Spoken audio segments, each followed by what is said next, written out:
Everybody up that's in here? Yeah, we're here. We are live. We're live. Hey, what's up, internet? We're breaking it today. Not really. I can't keep up with the pings and the posts and the messages, and It's wild. Crazy. B Dub.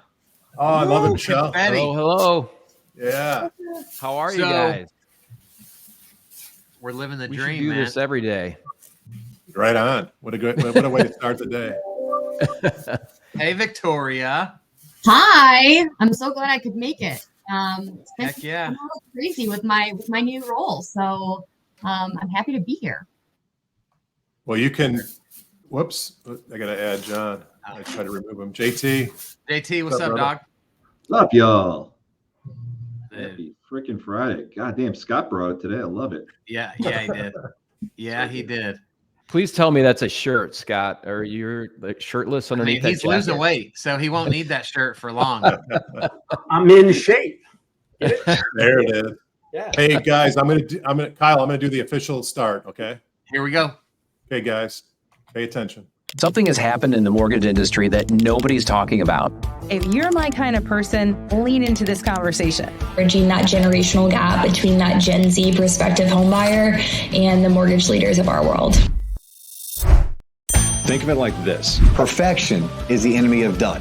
Video is the most effective way to do this. You're able to do the same thing virtually. What is my purpose? What am I passionate about? I want to talk about the importance of being a difference maker. Why does it even matter? You can provide that hope that people desperately need. It's all interconnected. These are all different ways to get clients. Rethink everything.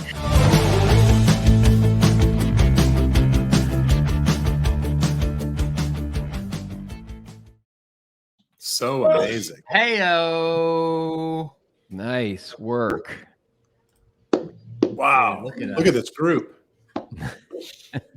We've got Mark Perkins. There's not even room for him up here. No, somewhat. I'm gonna be kicking people out at some point. I'm gonna pull myself out so we can put Mark in. So I have a question. There was talk of getting together at some events coming up here. Is that going to happen, guys? We're going to figure it out. We're going to figure it out. It may take a few events back to back to get everyone accounted for, but we're definitely going to do that. Hey, Kyle. Yes, sir. Good morning, man. Good morning. I'm trying to add.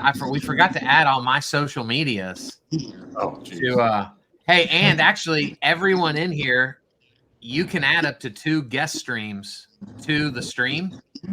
So if anybody wants to push this out, you don't have to. But if anybody wants to, you absolutely can. Let's do it. Can you give us quick instructions? Yeah, so you should have like a button at the top right that says like add a destination or add a stream, something like that. Says stream this to your audience. There you go. Stream this to your audience. Blue button, top right-hand corner. So thanks everybody for joining our tutorial on how to stream live. As we're live. We published the book, dude. What the heck? What? Hey, so can I tell you guys as we jump into this thing? So my team did all the editing to the book, and my content compounding team, and so they were working through the night. So at 4:30 a.m. their time, 4:30 p.m. our time here in Texas, I got the final draft and the final cover. And I told my team, go to sleep. Y'all have done tons. I'll get us to the finish line. I'll get it loaded into Amazon. I'll figure all that out. The problem was I didn't know how to do any of that stuff. I just said I would do it. And so I load it all in, and I get an error on the manuscript and an error on the cover. None of it is sized correctly. And my team in the Philippines has already gone to sleep, and I wasn't about to try to force them to wake. Well, I don't know how I would have woke them up. There's no way I can do that. So I had to figure out how to like buy software, download software, figure out how to use Photoshop, figure out how to edit this PDF document. And then Everly, my oldest daughter, had a performance last night, and I was this close to telling my wife, like, hey, I can't go. We've got to get this book out. Like, 2 hours between now and when we'd be back home. Like, I can't afford it. And at 4:57, before we needed to leave at 5, I got a green light from all things Amazon. But then Amazon says it could be up to 72 hours before we actually make this live. And I'm like, you gotta be kidding me. All this work. And so I just prayed all night. Like, Lord, you know our deadline. We're going live at 10 a.m. tomorrow. And at 5:57 a.m. this morning, I saw it live on Amazon. And I've been a giddy child ever since. I refreshed my Amazon account at least 600 times last night. So crazy. Unbelievable. Awesome work, guys. Amazing that you pulled all this together. I can't imagine the amount of time you guys must have invested into this. So thank you for doing all that. Thank you, guys. Yeah, it's really exciting. I think it's going to be an awesome gift to the industry. None of us, well, Kyle and I have seen the entire thing, but not in its physical form yet. So no one's seen it in its physical form. Well, but it is an amazing, compilation of expertise. So to everybody that's on this screen, thank you. And there's, another 20 plus out there that hopefully will pop in during the next hour. But Kyle, I thought we could start with how it even began, right? Yeah. So I'm looking at my screen. I don't know if it's the same way, but in the upper right-hand corner of my screen, there's a crazy-looking dude with a mullet and a headband. It all started with Scott Payne. I got this package in the mail, and I love getting stuff in the mail, so I ripped it open, and I open it. There's this purple book. You can probably see it over my shoulders here. And I open the cover, and there's a sticker with a QR code. Like, oh, I'll bite. I'll see what that's all about. I scan the QR code, and there's this crazy mulleted dude with sunglasses talking on video. And I don't think we'd ever met before that, Scott, frankly. I think that was his way of introducing himself to me. And I bought it. He hooked me in. And I started reading that book for that week, over the weekend. And like 6 times I read it. And I'm like, man, there's gold in this thing. Every time I read it, I found like a new nugget in Kyle's first book, right? And I started to screenshot from the book over the course of like 10 days and post it on LinkedIn with kind of my comments and thoughts. And at one point, Kyle pings me. He's like, dude, I don't know you, but you're crushing my my algorithm here, man. I'm getting blown up. And that led to it started with a DM conversation, led to a Teams or a Zoom call. And I think 3 days later, I said, hey, man, I got an idea for your next Rethink Everything book. And that's fast forward to today. That's how we all started. It was Scott Payne being Scott Payne, sending me a book, and then the dots just got connected from there. Crazy. Well, Nice the real story job, is Scott. that there's a book, it's right here. This book, my book, that has all of these notes, by the way. I mean, tons of notes all written in it. Sorry, I'm trying to set up my live camera, but like notes and notes and notes from the time I first read it that I still go back to all the time, sits right here. And chapter in here, be a connector. And I read that and said, man, that resonates with me. And so I bought 70 copies.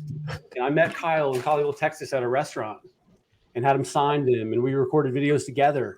And we sent them off to people and all of that. And so it just resonated with me. And so that chapter, be a connector. And so that's really, I guess, as you said, started this. It's changed my life in many ways, changed, your life, obviously, Brian, and what we've done here.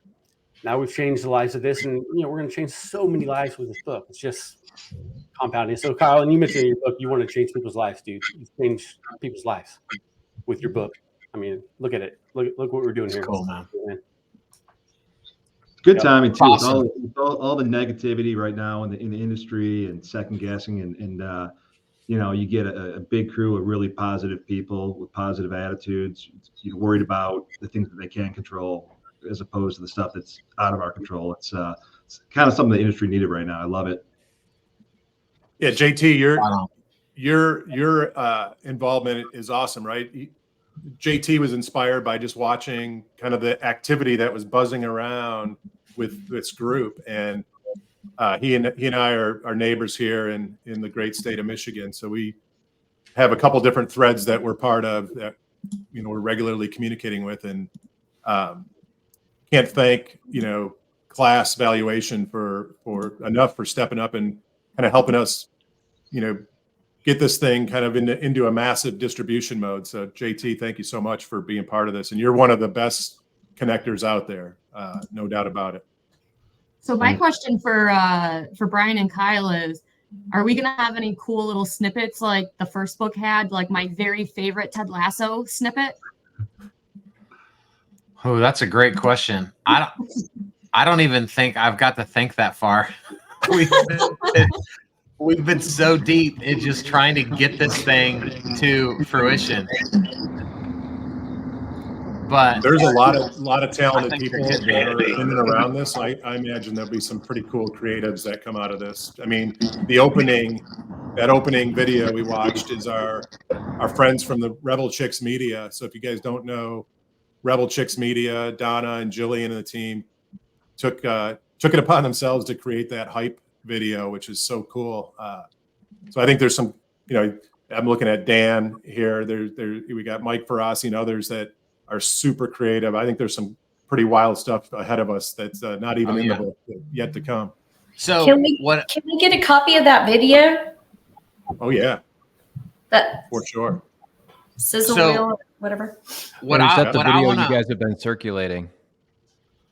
I think it's it's the video that we showed at the beginning of this, right? That there was two versions. There was a coming soon, and then there was a now available.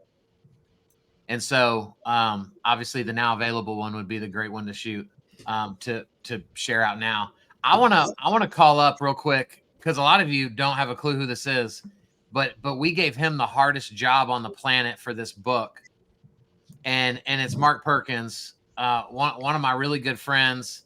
He's been a mentor to me, but he is a real estate broker, right? So he has a brokerage in Cincinnati, Ohio, Northern Kentucky, several hundred agents. And we tapped him on the shoulder to say, bro, please tell it like it is to the lending community from the real estate perspective. Like, please do not hold back. Like, you know lenders better than they know themselves in a lot of ways, being on your side of this thing. And so in a lot of ways, I think he had the hardest chapter in the book to write because he had to be willing to say some things that may not be perfectly received by the mortgage world. And he did it beautifully. So Perk, bro, yeah. talk to great us idea. Hey, sorry, talk to us about your chapter. Sorry, I'm the one driving here, guys, but I want to jump on. So, first, thanks for the invite, Kyle. I go back 4 years, man. I think me and you met 4.5 years ago in Anaheim. Yeah. Is that correct? Yeah. And what I've seen you do, man, like this rethink idea that you've come up with and you wrote the book with. I met you right at the beginning of your journey, man, into this real estate and mortgage space.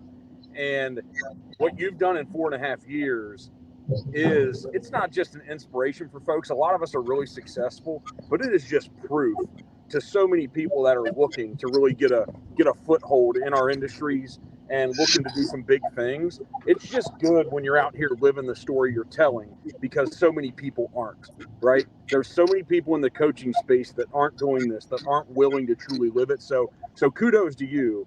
And that's why when you asked me, I said, man, I don't even really have the right perspective and maybe the right background to do it, but I'm happy to help because I just love seeing your journey and what you've done. But, Thanks, man. Yeah, I think, last night I'm on a couple nonprofits here in Cincinnati, like a lot of us are. And one of them is this thing called Educate NKY, because it's just a massive issue with education in this country. And I'm sitting around with a lot of the thought leaders and some billionaires that are way more successful than me, and people coming together in the community that want to, I don't know, they want to see change, but everybody wants to throw money at stuff. And so after last night, I seem to be that same person playing that same role there that you asked me to play here. And I just said, guys, if you're going to have me come into this space with you, I'm going to be the one that asks really hard questions that politically and emotionally no one wants to hear. The university presidents don't want to hear. The teachers don't want to hear. The teachers' unions don't want to hear. The superintendents don't want to hear. But I asked the question, and I struck some serious chords 7 months ago when we started it, but they're starting to calm down a little bit, and I think we're starting to get somewhere. So yeah, I don't know how good the chapter is, man. You know how when you do something yourself, it's like, that's probably not that good. It could have been a lot better. I should have spent more time on it.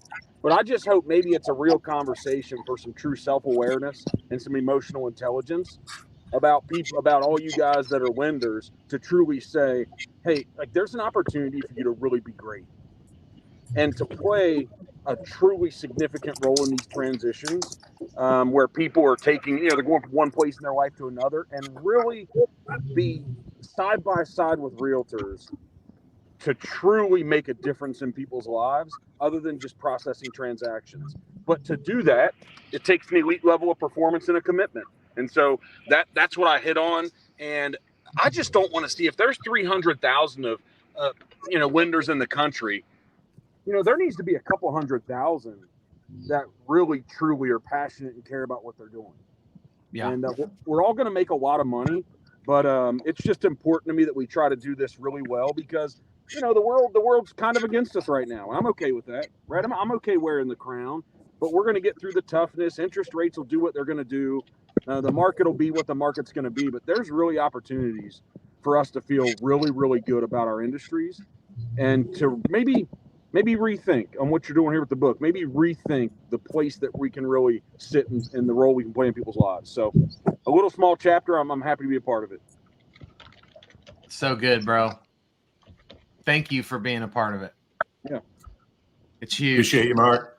Yeah. Hey, if you guys have any real estate deals in Cincinnati. There we go. It wouldn't be a group of salespeople if there weren't shameless plugs all throughout this thing. It's been 19 years of my life, guys. It's been I still teach it every day. I taught 40 agents yesterday.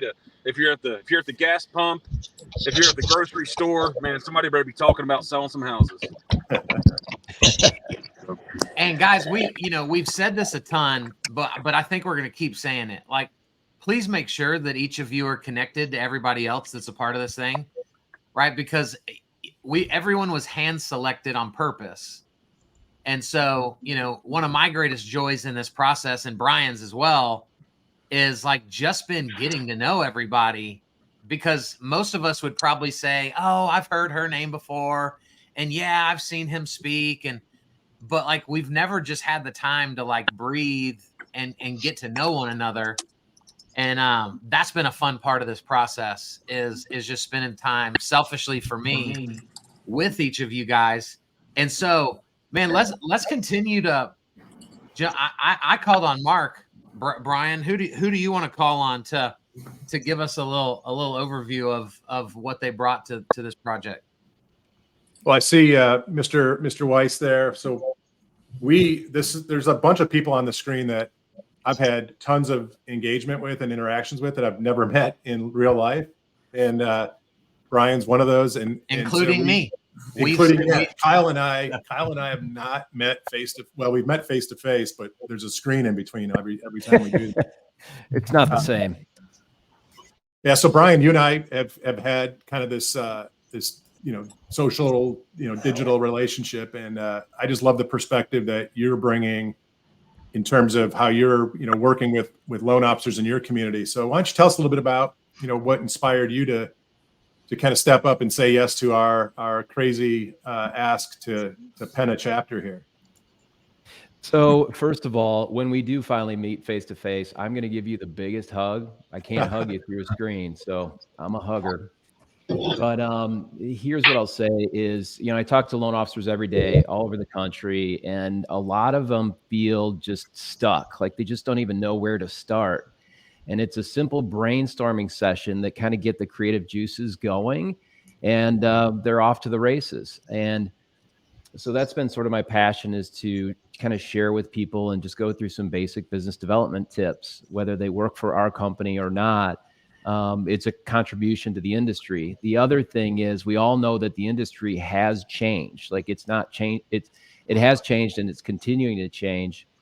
So the entrepreneurial loan officer is the loan officer of the future. They're the people that are implementing all the strategies that we talk about in this book. And they're the ones that run their business like a business owner. So that's been, that's kind of what my chapter is about and what I've been talking about a lot anyway. Love it.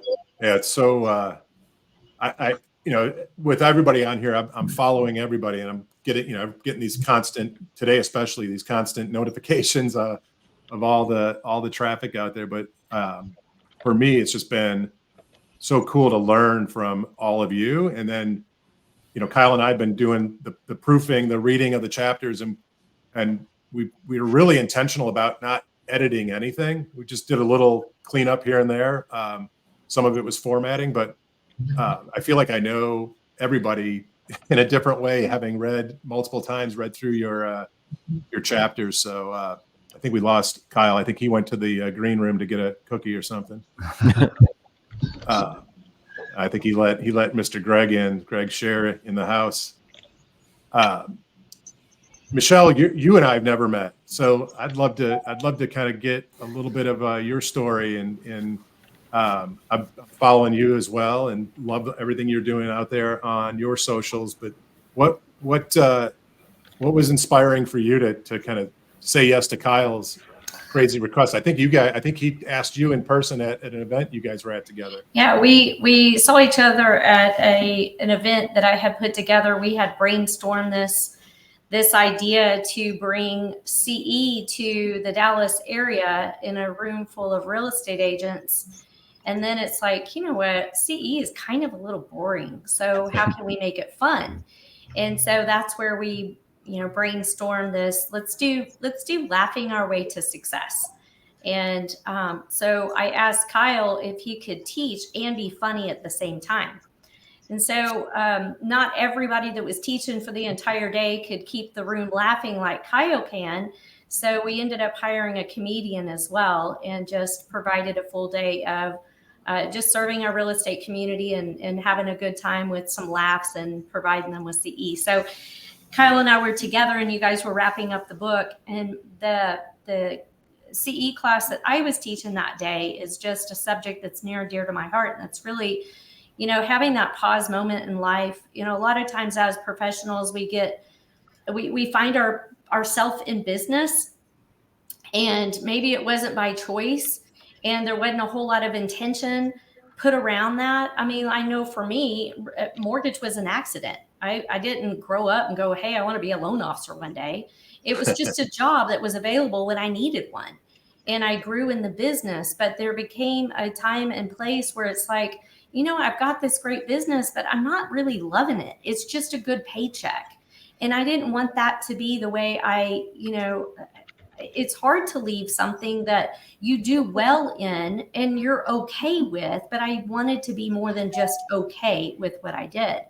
And so I went through this period of time where I really was soul searching and figuring out what is really my purpose, and how can I've always been driven, but really how can I have that drive come from heart and not from the paycheck, right? And so that's where I went on this self-discovery journey of truly figuring out what is my purpose. And if I really care about the legacy that I leave behind, what is that? And so when we were talking, I was delivering that message to the real estate agents. Really, we all would need that pause moment, I feel, and figure out, who am I? How do I want to serve? Who do I want to serve? And getting really clear with what our purpose is, and passion comes from that. And the profit part of it is just easier. It's just easier to make money when you're doing more of what you love. And so when Kyle asked if I wanted to contribute to the book as a producing manager, educator, coach, I was thrilled for the invite. And of course, then he told me I had like 2 days to get the chapter written. So pressure's on. I was a little bit more than 2 days, but it wasn't a whole lot more than that. So I'm just thrilled to be part of this this book. I think it's much needed. I think that a lot of people right now are trying to figure out, do I want to stay in this industry? And if so, what does that look like? And so I think this is perfect timing for people to really ask those questions and really look within and then figure out, how can I do what I do better? Because the business is about to be here and it's going to be crazy. But creating those foundations and those systems that help us do a better job in serving our communities, I think is really important. So timing is great. Good job. I love it. And thank you for saying yes. Yes. Thank you, Michelle. You are the best. And Michelle and I are about to be working on our own book that'll be a part of the Rethink Everything series that we're excited about as well. She made me save pink for her cover color. So, hot pink. There you go. That's going to be coming. Michelle, thank you so much for being a part of it. It's an honor to call you a friend and to have you in this project. And I'm so glad you're down the street so I can tap you whenever hey, that's right. I forgot. I'll see you in a week. Yeah. That is absolutely right. I'll see you soon. That's right. I'll So get some copies of the book. Yes, hopefully we'll have them by then. I want my boy Michael Nassarfar to share a little bit because he was the first one here, right? So he was here early, and so if I can say this to people, I guess I'm not asking your permission. I'm just saying it. He is one of the most humble dudes you'll ever meet. He produces at the highest level in the mortgage world. He does it from an absolutely unique perspective, and he gave me greater pushback for why I would want him in this book than anyone we asked, which only made me want him more because of the humility that he brings to the table. And so, bro, man, I'm so grateful for you, and I love the uniqueness that you bring to the mortgage industry in a season where everybody else's businesses are going backwards, but because of your uniqueness, you're going forward, which is kind of sickening probably to a lot of people. but bro, talk a little bit about like, how are you unique in this industry? And because that's what you wrote your chapter about. Yeah, well, man, thanks for having me. I still stand behind what I said. I have no idea why I'm on this call and in this book, but you're a good friend, and if you say to do something, man, I'm going to do it. A lot of what some of previous people have said, especially Michelle, it's like, at first when I got in the industry, I was 22, 23. Like I was doing it for the money because I needed money. Like I wanted it, and it was a great living. And then there was a guy that I listened speak, a business owner, real successful person, came in to speak at our mortgage company. And he's like, your product and your service has to be, something that's greater than the money that you're making, right? It has to be.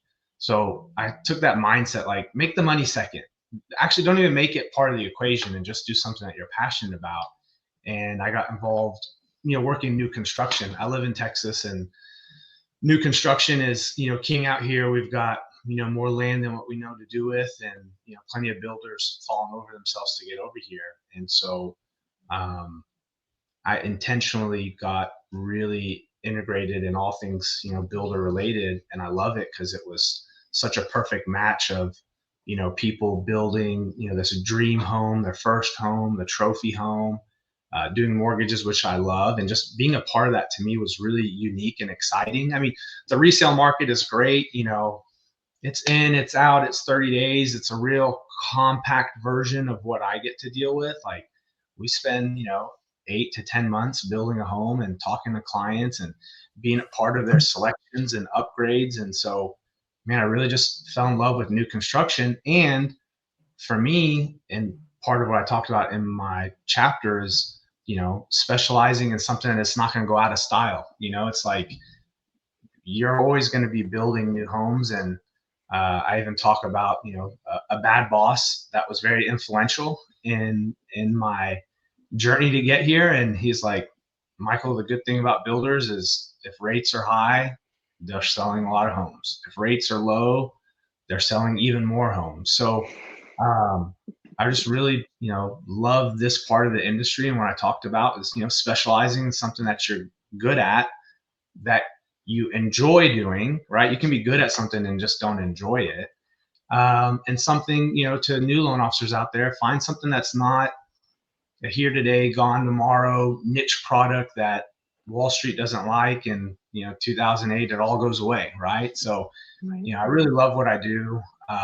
I love the impact I have on all the parties involved in our process, adding value to our builder partners. And, whether you're, working real estate agents or working new construction, or you're concentrating on CPAs and financial planners, like, bring value to everybody in the transaction, and just your business will exponentially, grow. So again, I might have been probably the last person. I mean, Michelle, I don't know how you only had 2 days. I mean, I took full advantage of Brian and because I think I took 2 months to get mine in, and I was like, right under the deadline, like, hey, we're just not going to include you. I'm like, wait, here it is. Take a look. What do you think? They're like, dude, you nailed it. I'm like, oh, okay, good. So I really enjoyed being part of the group.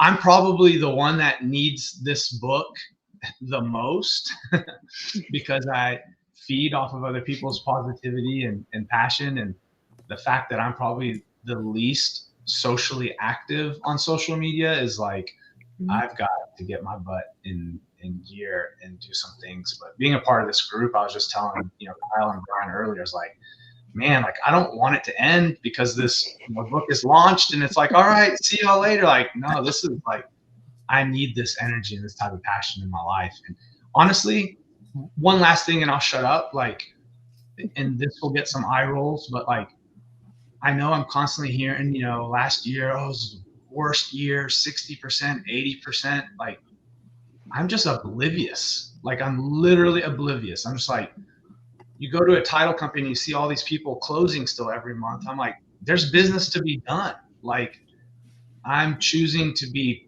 positively oblivious, if that's an okay thing to say, but literally there's I love that. a lot of business to be done out there. There's a lot of positivity. This group is a perfect example of that. And man, sometimes it's, going back to just blocking and tackling and the basic, functions of what we do.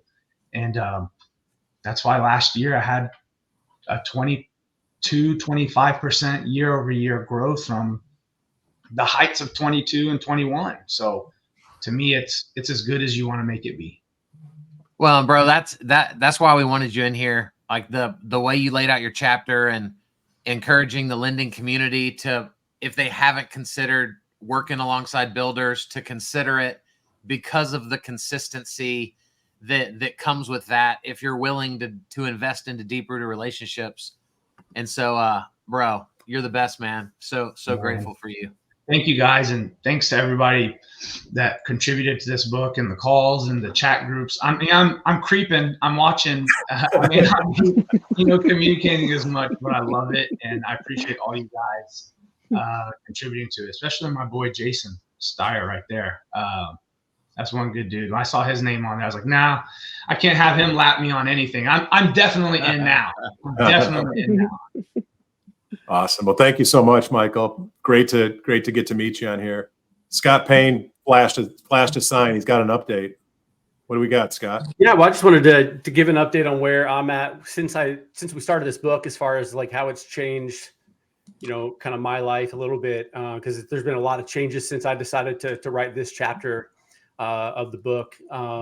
Because I think what people are going to see, I talk about every lead matters, and one thing that came up for me in writing this, I was really scared to tell this part of the story of my life and journey. I've been telling it a lot lately. I was really scared to tell this part because, going back in the day, and I don't want to call any loan officers out, but I was always scared to call loan officers out up until this journey was, I would sit and observe loan officers on the phones, and I would watch them take applications, and I could see them when they talk to a customer and they're like, I have some credit issues. And I could just see them like look at me on listen to the phone. They look at me and they kind of roll their eyes like, all right, go fill out this application and I'll call you when, we'll figure out what happens. And you can tell they've already moved on to the next one, or they've taken an application and they don't qualify.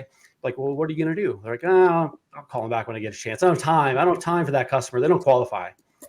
Right. And that always bothered me so much because I'm like, these people need a chance. Right. Fast forward a couple of years. I talk about this in my chapter is that as my father committed suicide 34 years ago. And as I go through his stuff a couple of years ago, I go through his stuff and I find letters that he had written, letters of explanations to underwriters. And in there, he's telling a story about why he wants to be a homeowner again, why he wants the backyard for the kids, why he's in this situation. And in that same envelope are letters of denial, just simple letters of denial that he got in the mail with no action plan, with no, here's how to improve. It was a loan officer who simply just said, sorry, you're denied, and moved on to the next one. And so I'm really excited about getting this out there. And what this book has really done for me is allowed me to kind of break through that mold of being scared to talk about how upset it makes me when loan officers just pass on and move on to the next customer, and when they're not taking the time to do things. And I get it. People are busy, but they need a system. They need lead management. They need CRMs in place to help automate and do those things. And, you know, that's what we do. And that's we get in shape. That's why we wear muscle shirts and management CRM. Not boring. People remember this. It's not boring. We can help you. And so it's opened up a lot. And, you know, the update that I wanted to kind of give was that, you know, since I've opened this up, I've now, last week I spoke to 50 administrators for school district administrators to talk about my story and Dad's Club journey, because I'm big in Dad's Club, and I do that because it's to kind of honor my father. So I'm talking now to other administrators about how to start a Dad's Club at their schools. So I've done that now. I'm also a co-author in a book that my principal is writing about Dad's Club as well, and telling my story there.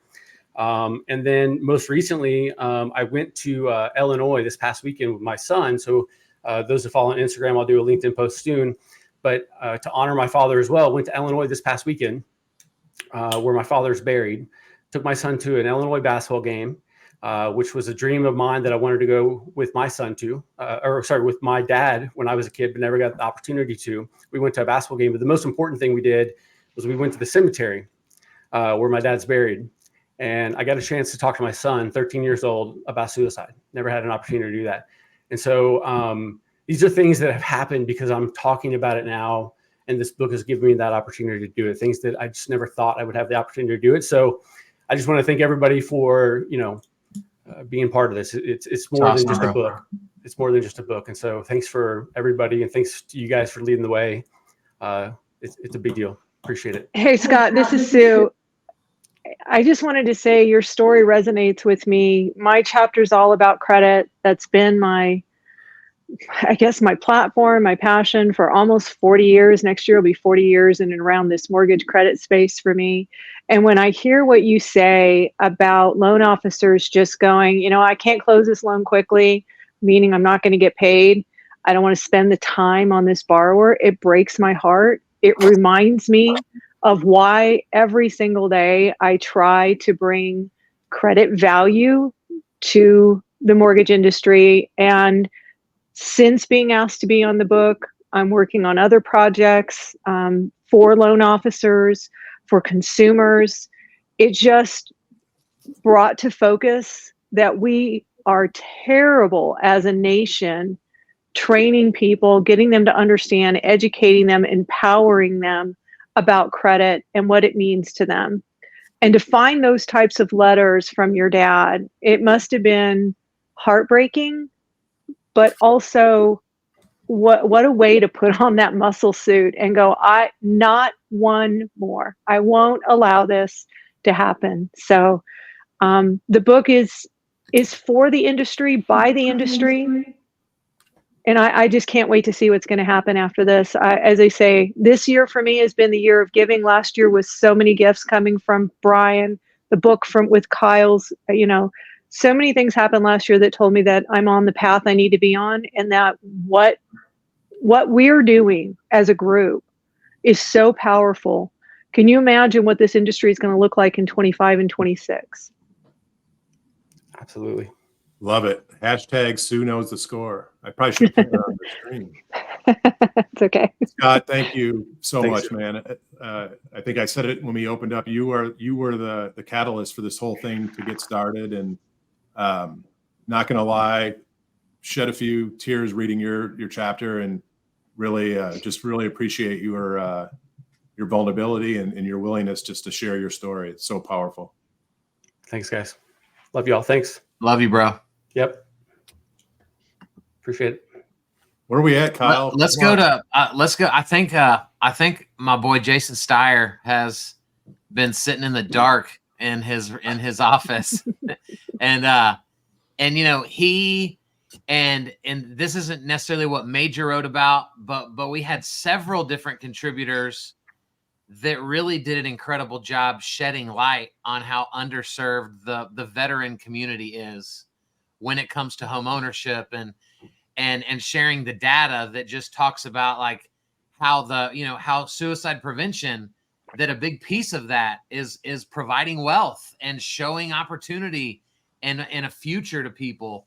And so it's just an honor to do life with you guys. But Jason, talk a little bit, man, about your story and why you're so passionate about veterans, but then also, like Major and several others, really passionate about leading in education, because there's such a chasm in what we assume people know versus what they really know. And so pumped to have you, bro. Hey, we're not hearing you. You're muted, brother. So you're either muted or your mic's broken. Nope. That's what happens when you sit on here for 30 minutes, Kyle.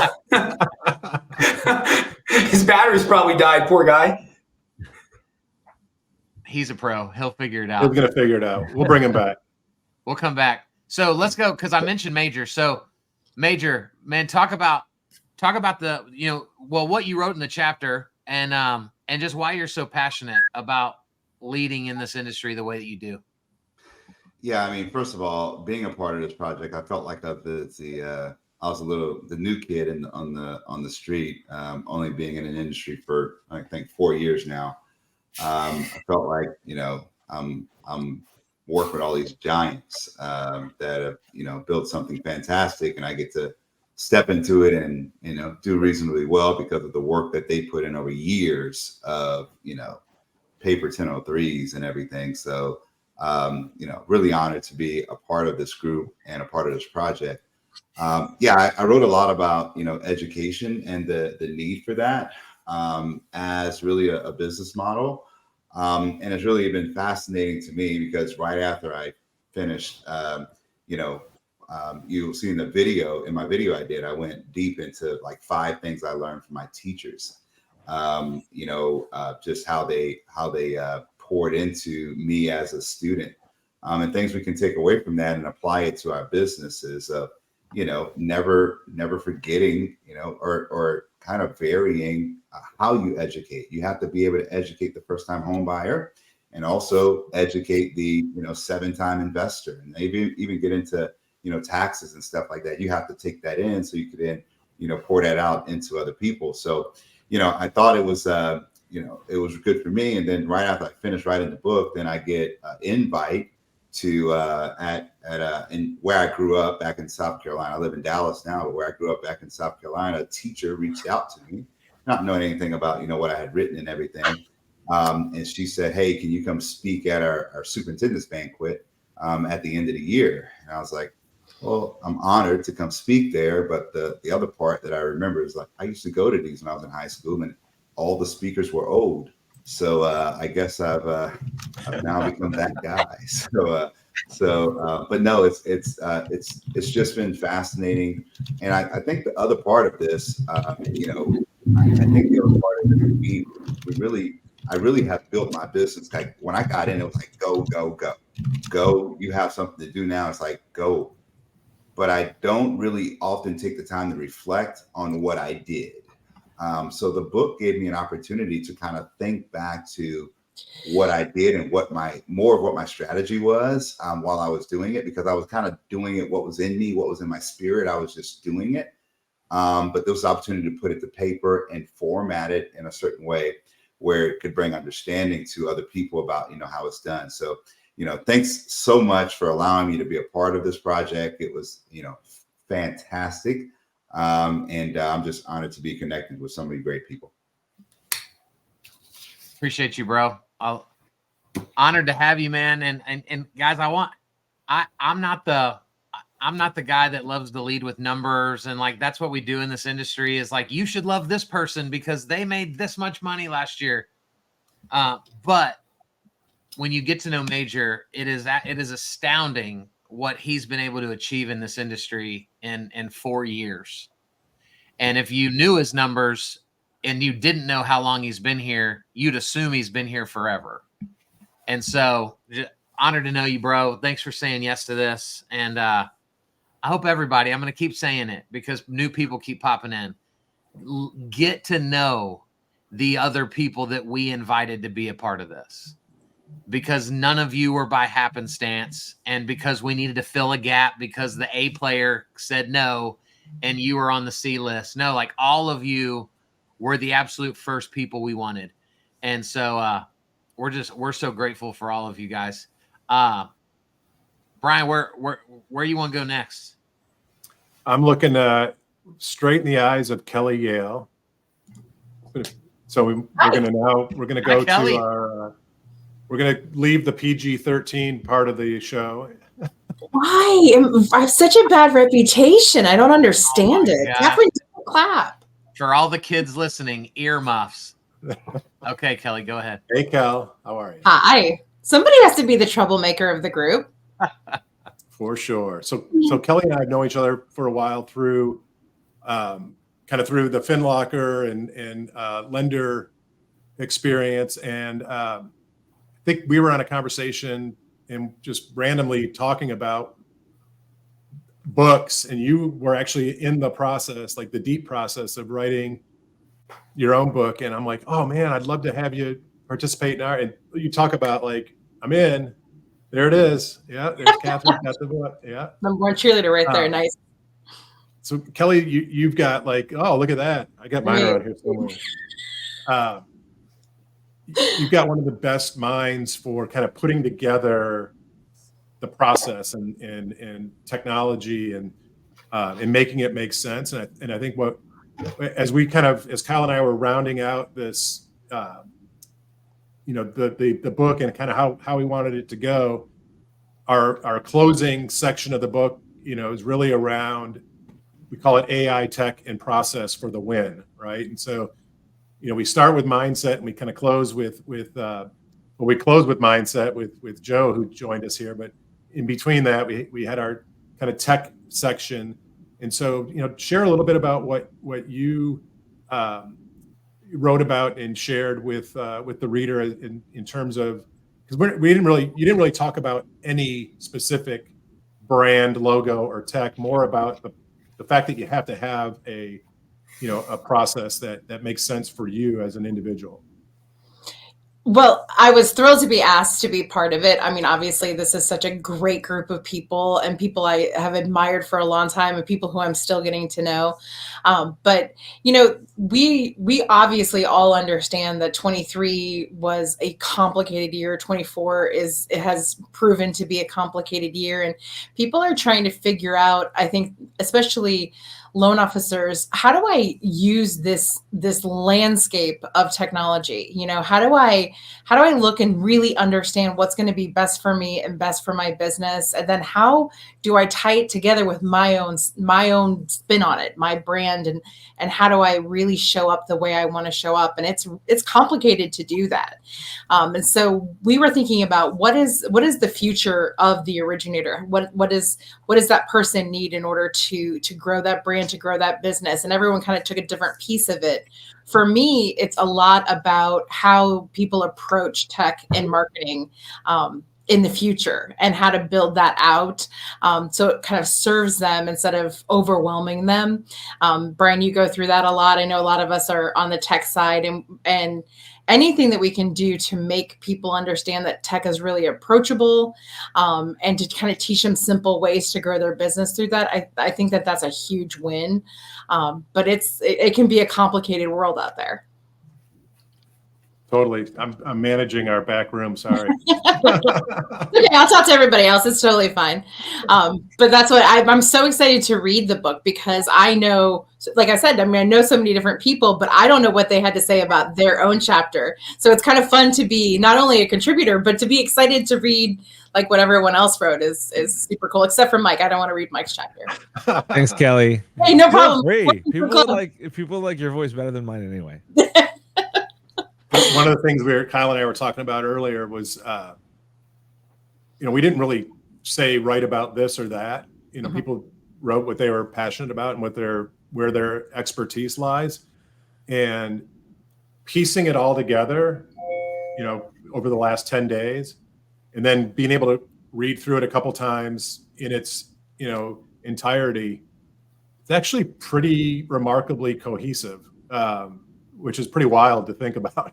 There's a lot of differing, thoughts and opinions and expertise. And we even, some of the sections have the same thread, and it's so cool to kind of see back to back different perspectives on the same thread, and then be able to pull those together in a way that actually sheds a different light on it, forces you to think a different way about that particular thread. So really excited to I can't wait for everyone to kind of start to get it in hand and provide their feedback, and hopefully you have the same experience where it is cohesive.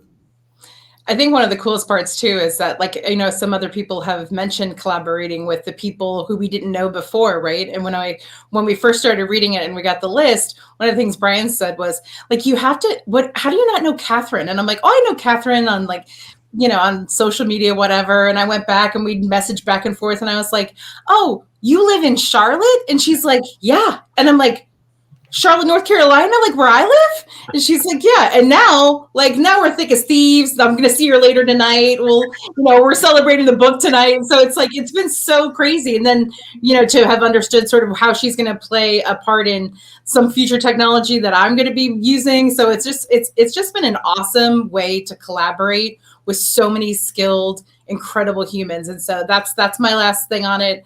It has been really fun to get to know so many cool people. You guys are such connectors. In a world of connectors, y'all are super connectors. So it's amazing. Well, thank you, Kelly. Thank you. So grateful for you. I'm sorry, I didn't hear you, Kyle. I'm just so grateful to have you be a part of this. Yeah, thanks so much. I appreciate it. Well, should I go so other people can come in? No, as of right now, we're good. Okay. So let's see if Jason Steyer's fixed his microphone. Can you hear me now? Heyo. Bam. Right, no. Not just a pretty face. So this guy, no, you are not. If y'all don't know Jason, he doesn't just happen to pick bones with people. He actually lives his life to set people's pants on fire and constantly keep them on their toes and say offensive things, not on accident, but always on purpose. He leaves periods off the ends of his sentences because he knows it drives me crazy on his social media content. But there is not a bigger advocate for the veteran community in this industry than Jason Steyer. And so, bro, tell us why that is and talk about the chapter a little bit. Yeah. So number one, thanks for doing this. This is way out of my comfort zone the video, not so much, but writing about things, putting it into word, right? That is not something that's easy for me to do, but,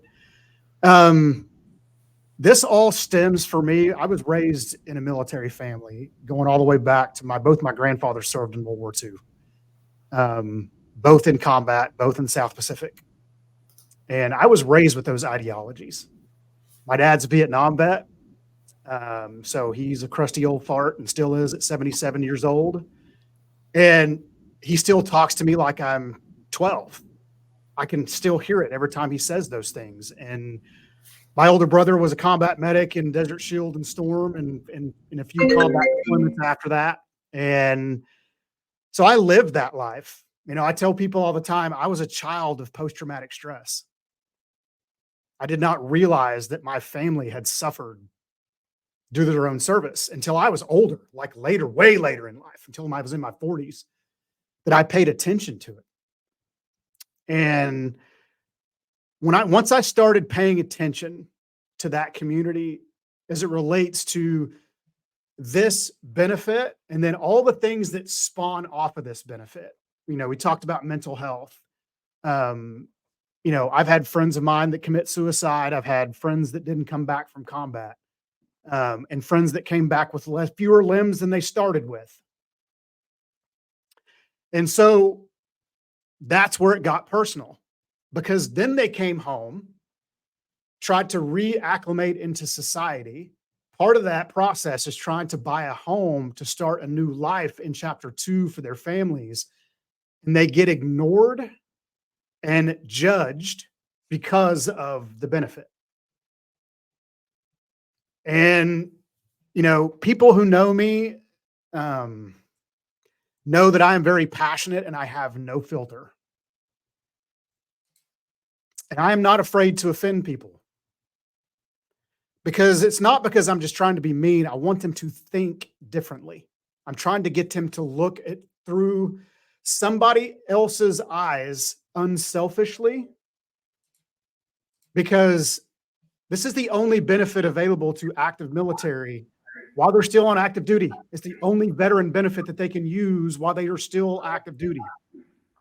So there's so many facets and there's so much noise and there's so much misconception about this benefit.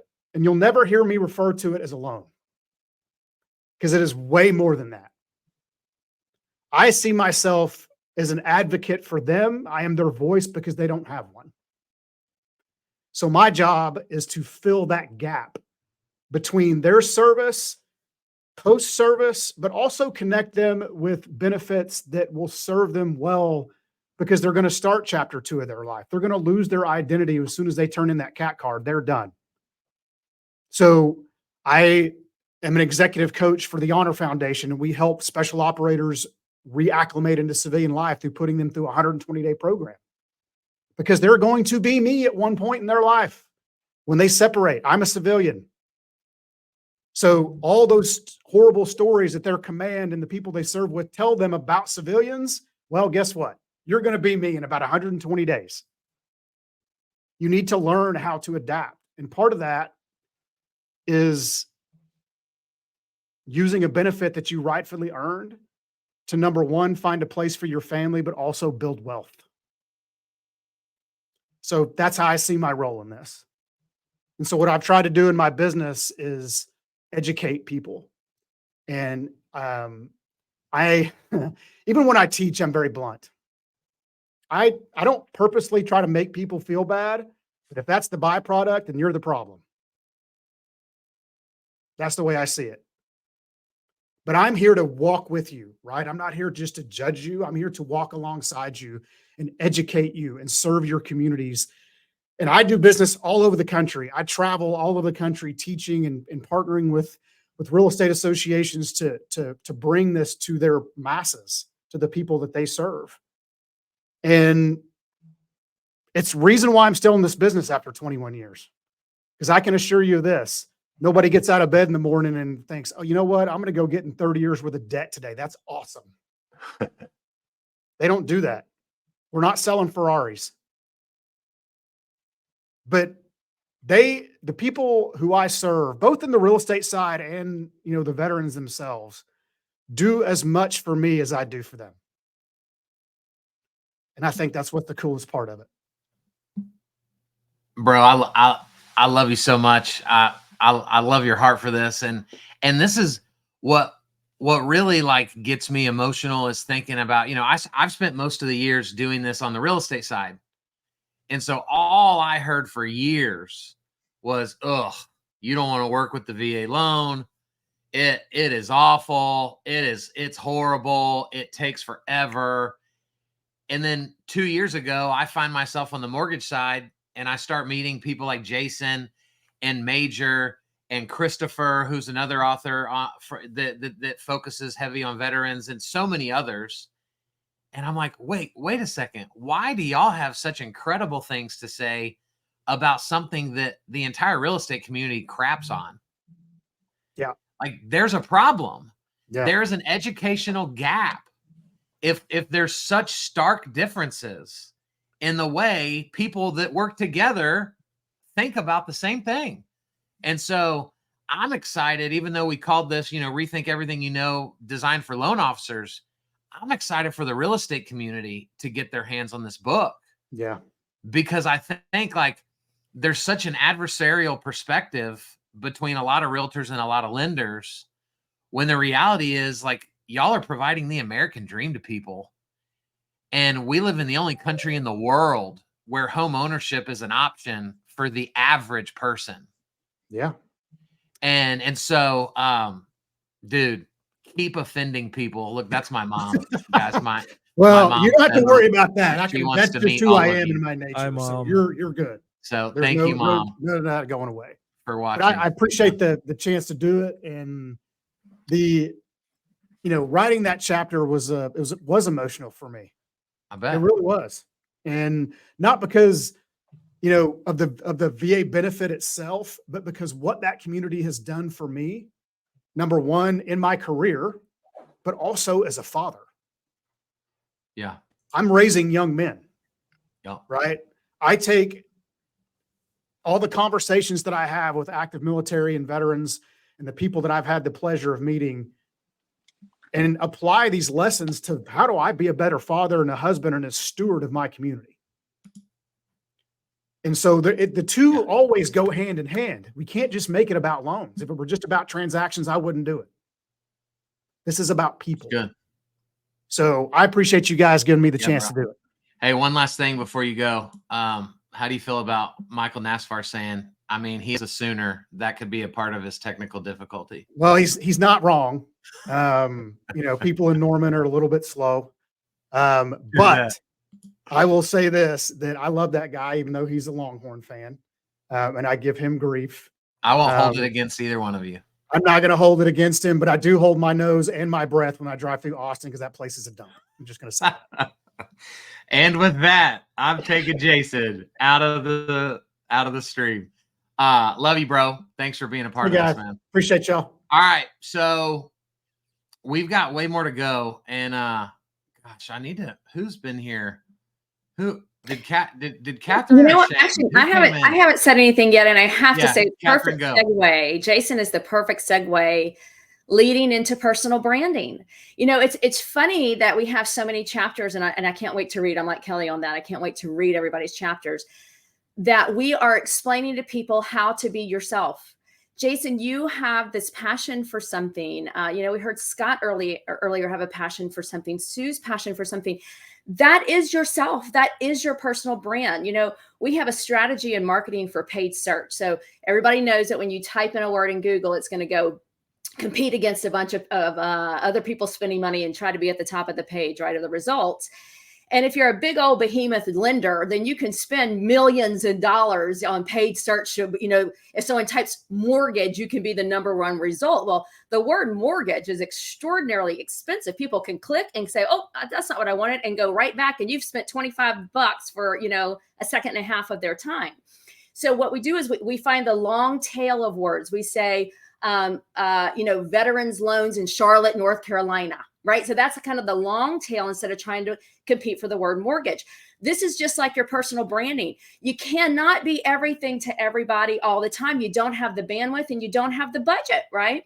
But you do have something you're passionate about. If it is kids soccer, if it is the VA, community, whatever it is, be 100% to that sliver that you're already passionate about, and you won't have any trouble finding yourself. So, just well said, Jason. I think the personal branding piece is going to be exciting, and that all of the chapters it's yes, I'm sure collaboratively it should just be this big aha moment. But I don't know that there's going to be anything extraordinary that's not sort of reminding people of some of the basics and some of the capabilities they've been told about in technology, as it is giving hope to this industry right now, where there's just that one thing that's like, that's what I could do. That's one.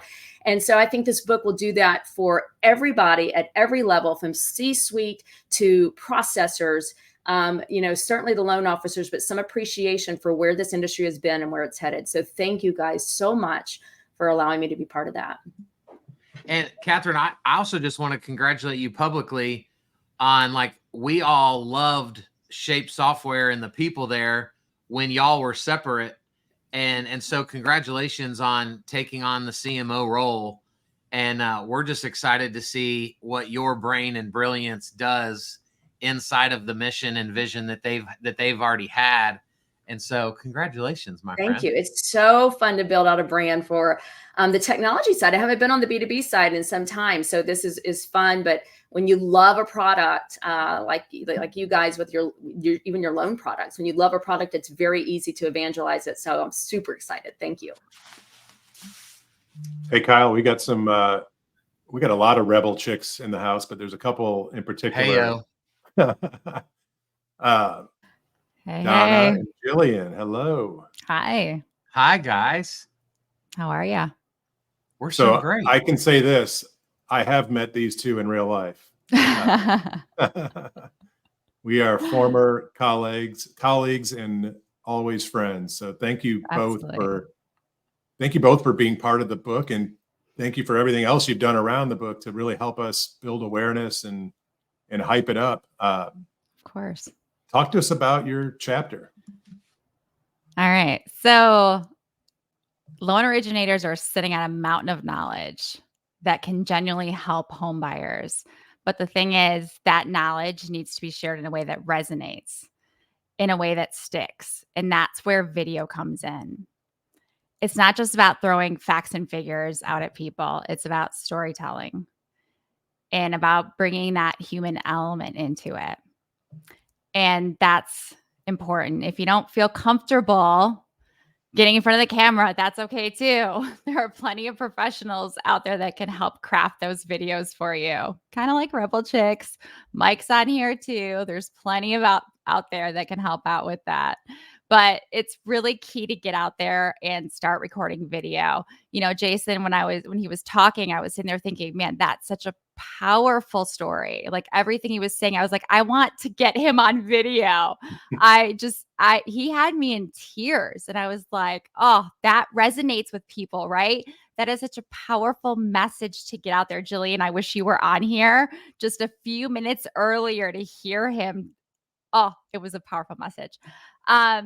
So, we wanted to get that message out there and make sure that people realize that they have all this information and they need to be sharing it in the right way. And it's their responsibility to do so. Jillian, do you want to add anything? You're muted, hon.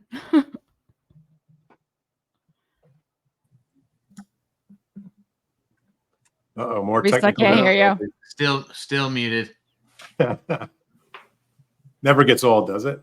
No. It'll be 50 years from now, and we'll still be trying to figure it out. All right. Well, you just got one rebel talking today. Well, can I just say, I had intention of writing a book all about video when we originally created this concept, and you guys and Mike did such a phenomenal job. Like, I told Brian, I could write a chapter out of ego because I'd love to have one, but like, there's nothing I could say that they didn't already beautifully create. Awesome. And so, just incredible job, because there's nobody more passionate than the three of us on this call about the power of video. And so I can't wait for people to be inspired by both of those chapters, because we truly believe, like, it is the game changer. Absolutely. It is the bridge that most lenders are missing to have that connection. And so maybe I've talked long enough for Jillian to figure out how to get her mic to work. can try. Yes, we did it. Look You at can hear that. me. Yes. We can hope. Absolutely. What Donna said, what y'all said, I think the power of video for loan originators is so powerful.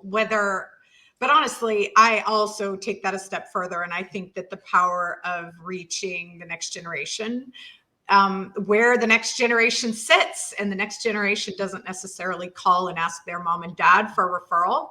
They don't pick up a phone book. And so I think that building your personal brand through video and through social media is where it's at. We had a moment a few months ago where we actually had a relative of mine who was in the military, and he was here, and I asked him if we could interview him on camera. And the first question I asked him was, how much of a down payment do you think you need to buy a home? And he was like, I don't know, maybe 15% of the down payment. I wanted to die. Like, how could he not know the power of his VA benefit? And since then, every time I meet a veteran, I ask him that question. And I was just telling my daughter yesterday about I was at the dental hygienist, and she's doing my teeth and asked me what I do for a living. And I told her, and she was like, I just canceled a purchase contract yesterday. And as we were chit-chatting, and by the time she finished telling me what her future goals were, I asked her, I said, why don't you consider buying a 3 or a 4 unit? And that way they can make your mortgage payment for you while you're in dental school. And she was like, I've been talking to loan officers for a year, and how come I've never heard of that? And I was like, there's your power of getting a shared message out. And there's the benefit of loan originators talking and educating future home buyers and or inspiring future home buyers with video content. So good. I want to add one more thing too. One of our clients works with an influencer and put a message out there about her experience, and she has just kind of hit it big with the influencer role. And so she was looking for a home, and it kind of talked about her experience with the mortgage application process. And so that inspired others to contact our client. And so we're talking about kind of an underserved community that we're reaching out and didn't think they could ever get a mortgage. And so our client put a 76-year-old woman in her first home. Wow. Oh, amazing. Yeah.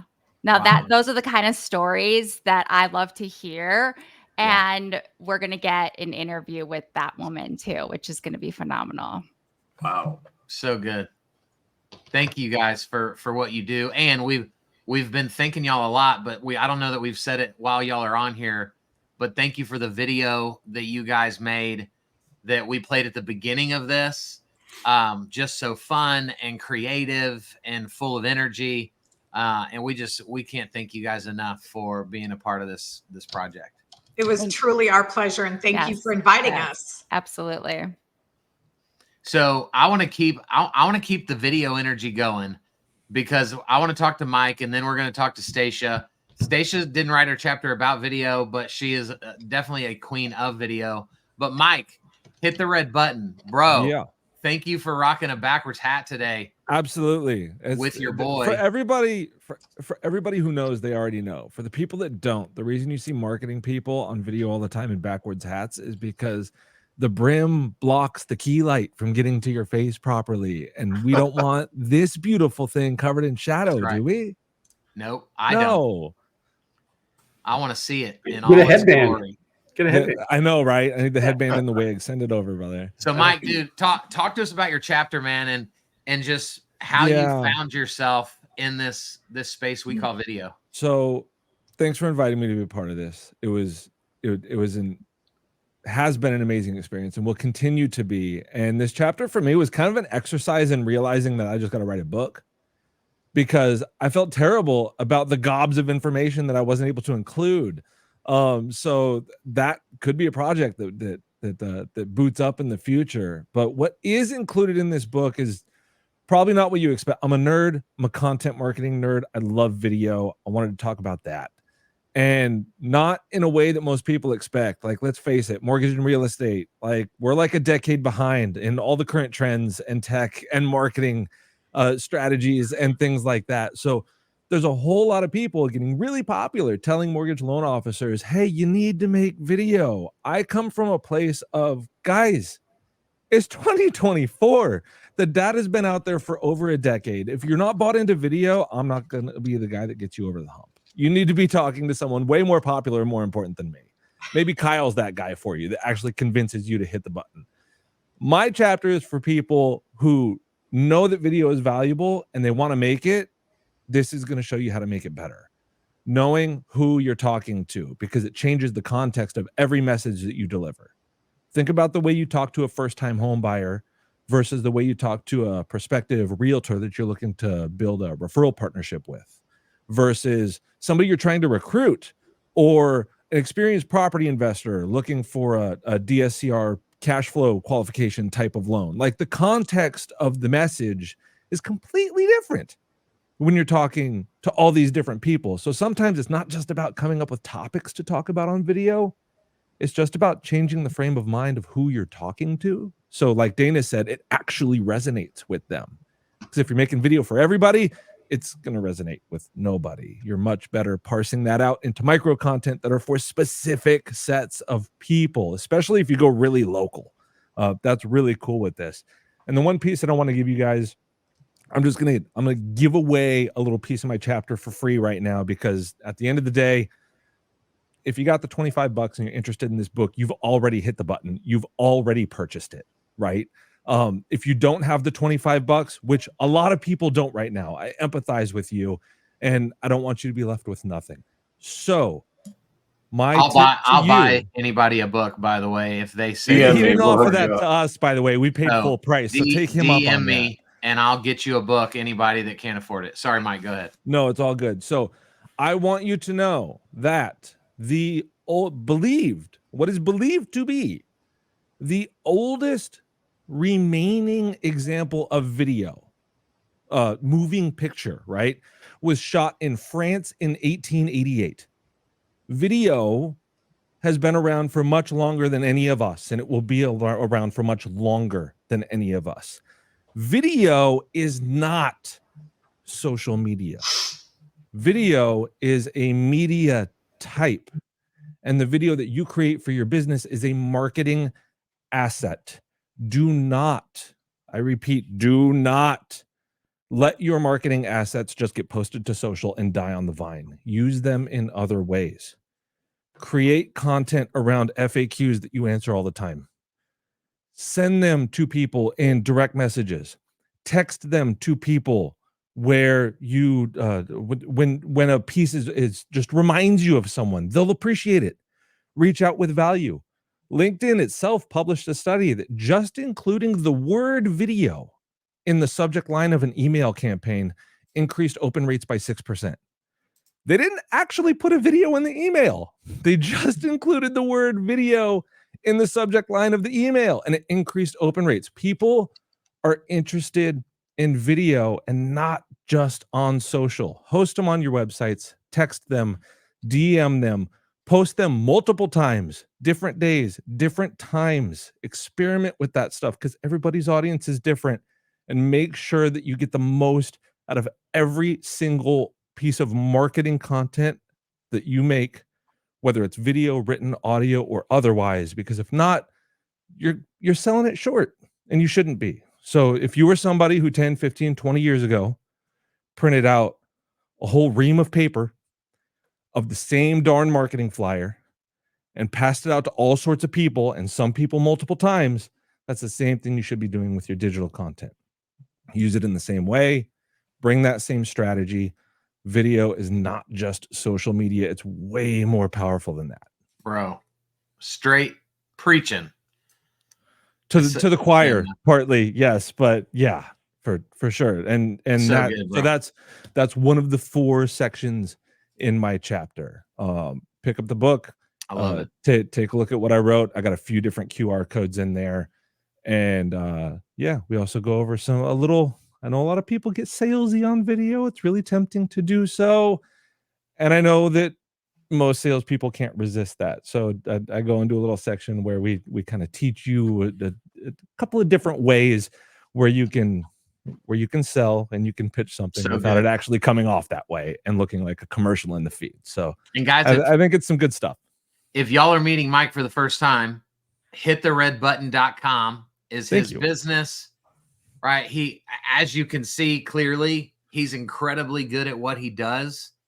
And so go check him out, go ask questions, right? The reason we wanted to host this was, one, to push the book, but we want all the listeners, the readers, the viewers, we want y'all to get real time with the people that have poured their blood, sweat, and tears into these chapters. And so, brother, man, it's an honor to know you now. And man, what excites me the most out of anything said today is, man, when you said, I think this project has woken up something inside of me and I need to write my own book. It's true.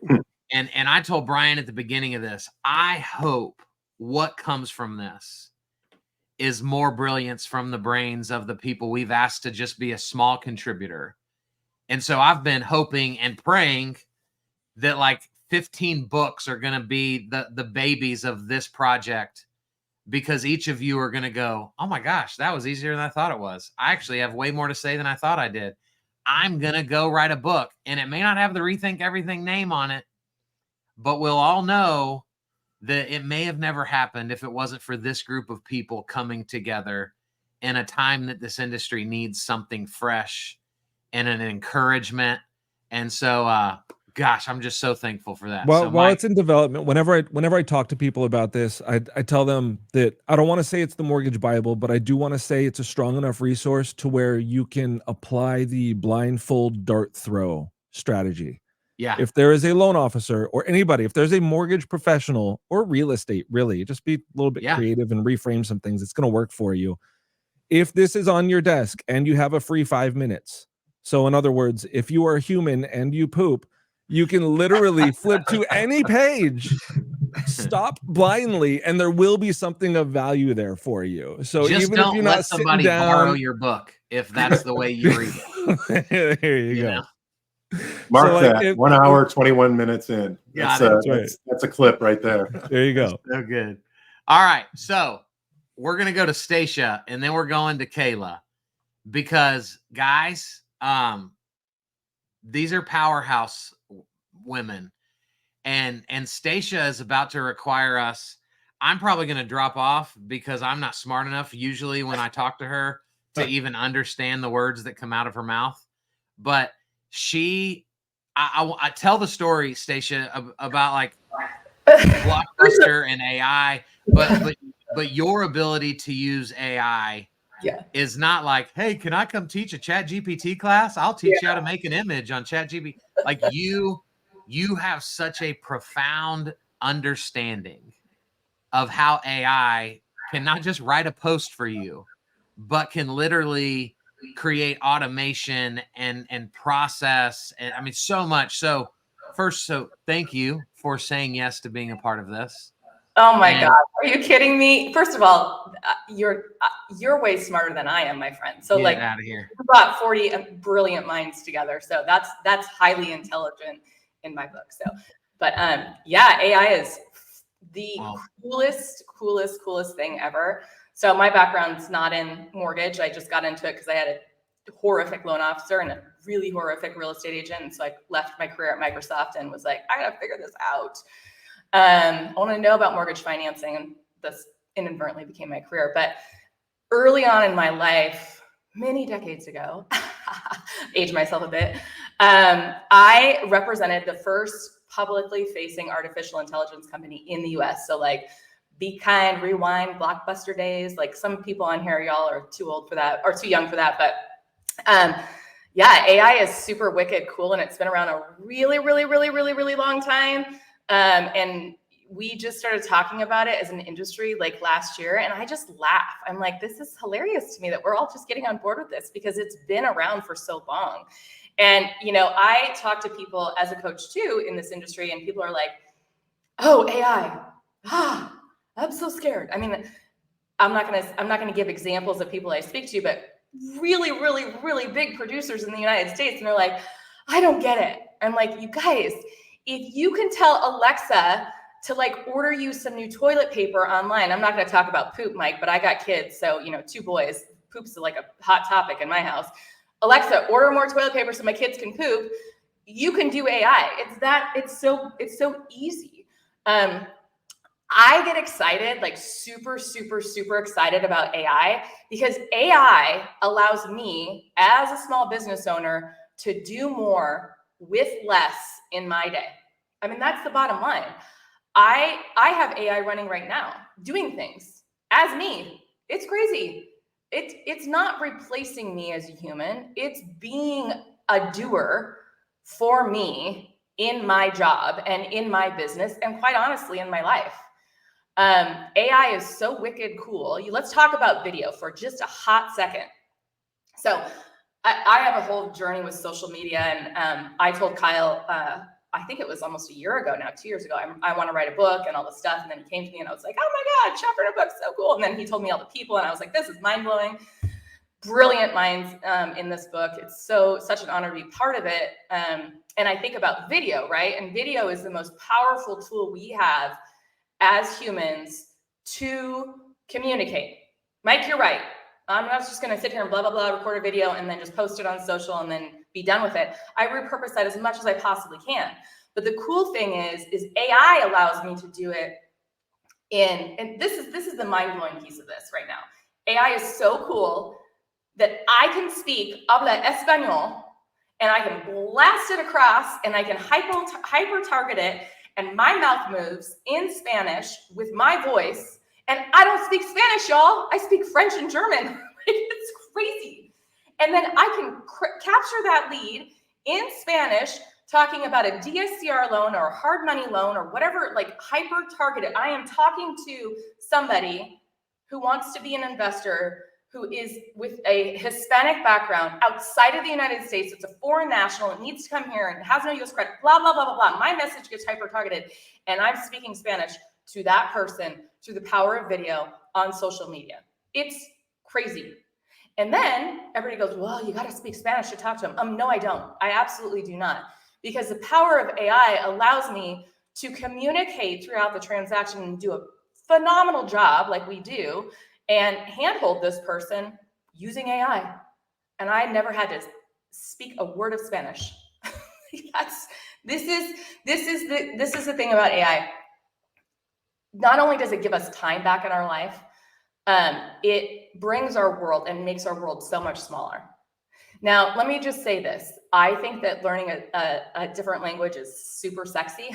So I want my kids to learn a different language. I lived abroad. I love language. But the ability for us to communicate as humans and you know, not just hyper target our backyard anymore. It's like, man, I'm 100% virtual. We're out there. We do business across the US because if I just hang my hat in my backyard, I'm dead, especially in this market. And AI allows them to do more with less and be more influential. So AI is very, very cool. Very cool. I can't even talk about it enough. In fact, I get so excited about this.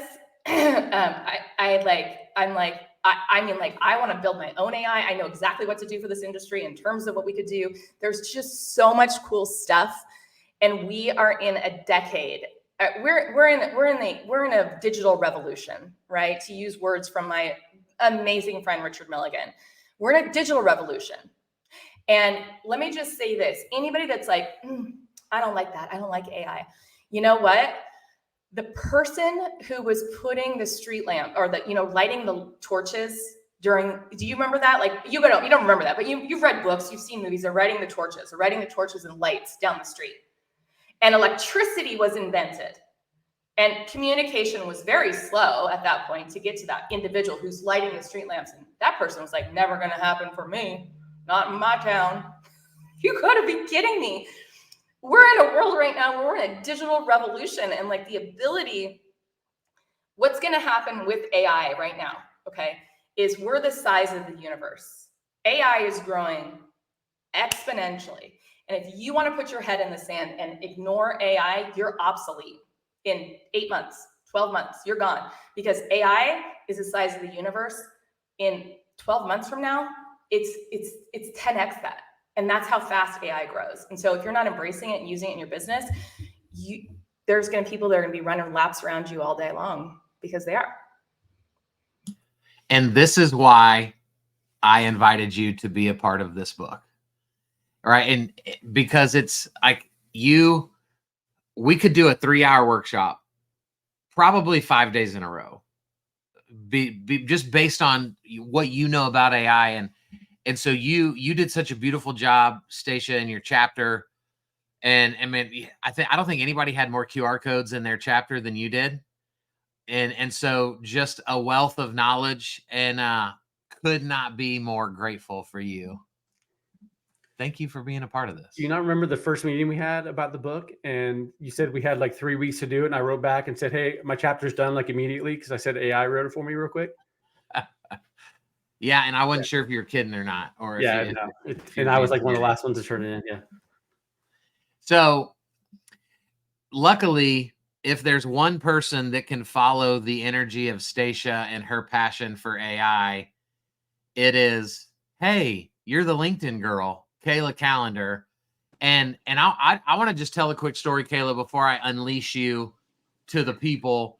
So last January, 2 Januaries ago, I got invited to speak at a conference. I'm looking at the different people that are speaking, and I see Kayla, and it felt like 3 seconds later, I had a DM from her that was like, hey, Kyle, we're both speaking at the conference, and I'm excited to meet you.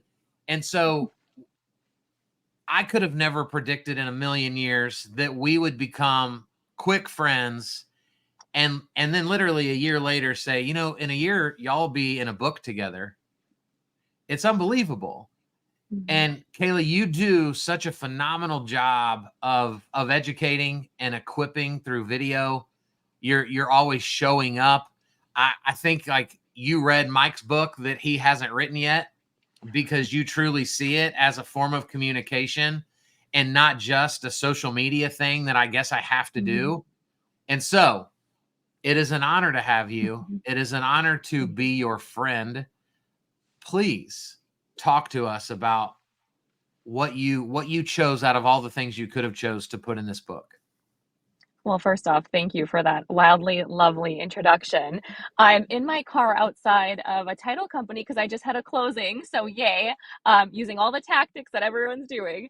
But I love the way that first and foremost, this book brings everyone together, because that's kind of what I talk about in my chapter, is the way that you use social media.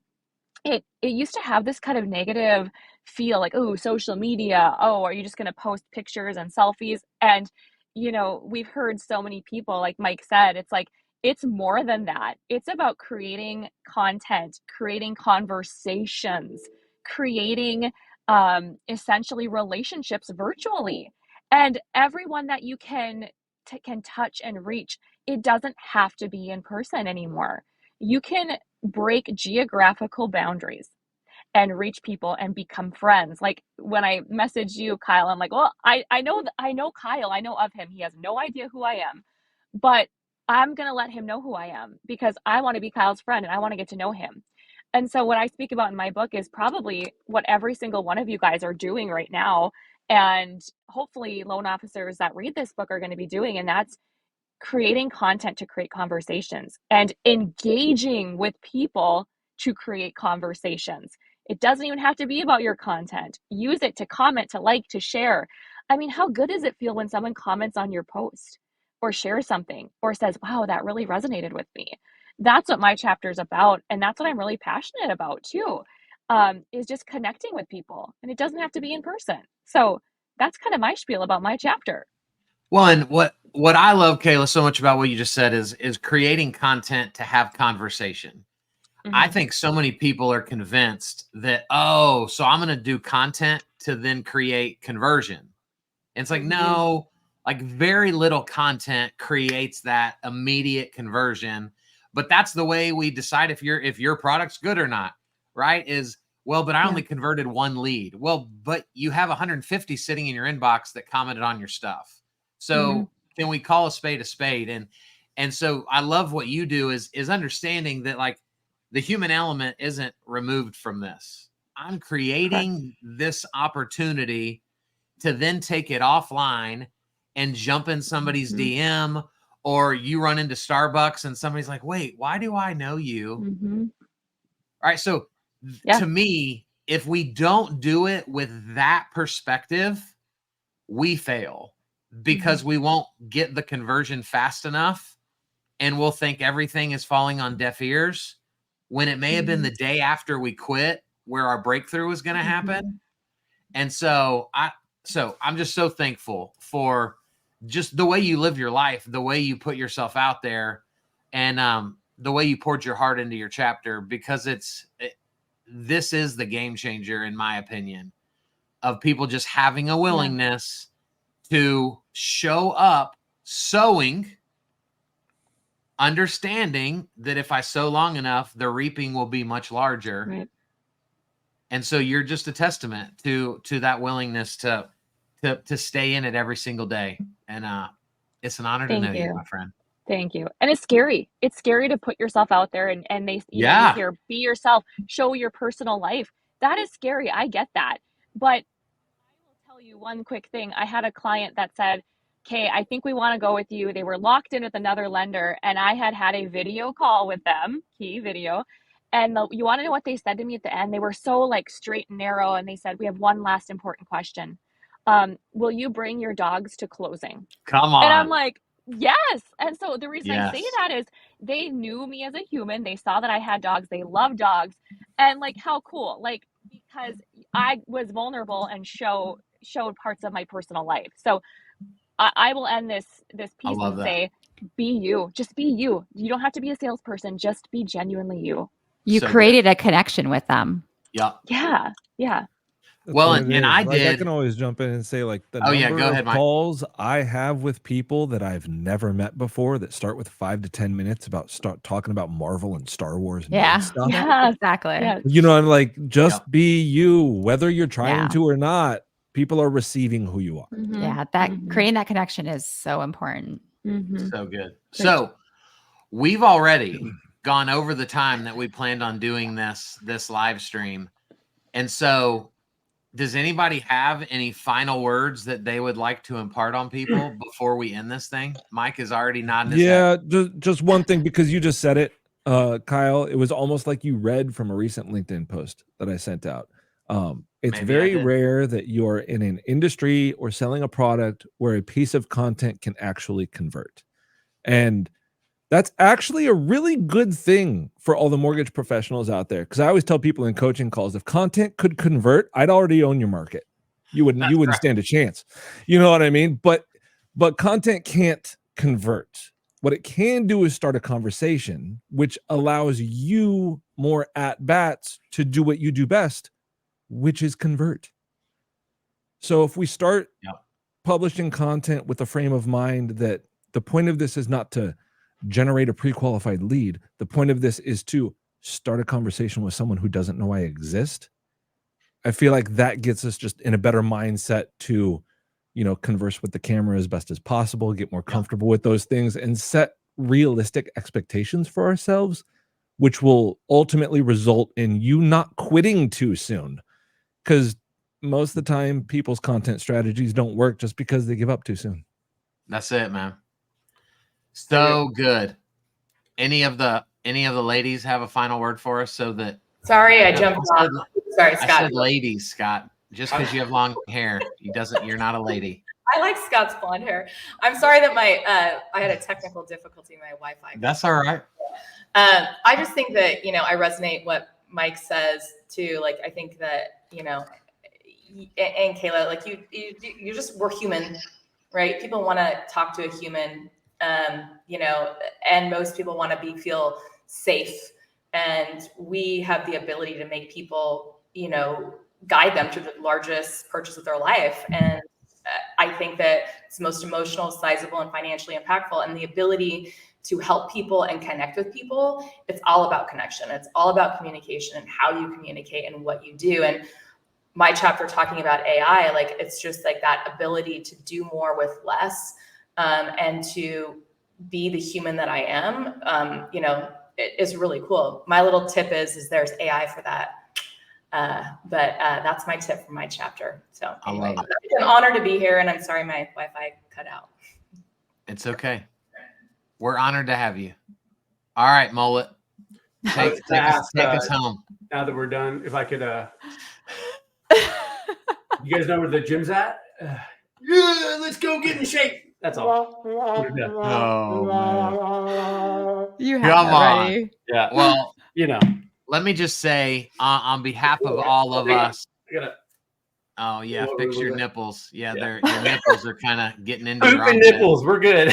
Super weird. Didn't think that was going to be a part of this live stream, but appreciate everybody. Appreciate those still here, those watching. Go pick up 1 or 100 copies of Rethink Everything You Know About Being a Next Gen Loan Officer. And I can't wait to have the stories begin to pour in of the impact that it makes on your mindset, on your creativity, on your processes, on your systems, on your AI, on your content, on your CRM, all of it, because we left nothing out and held nothing back. So love you guys. Appreciate y'all. We'll see you on the interwebs.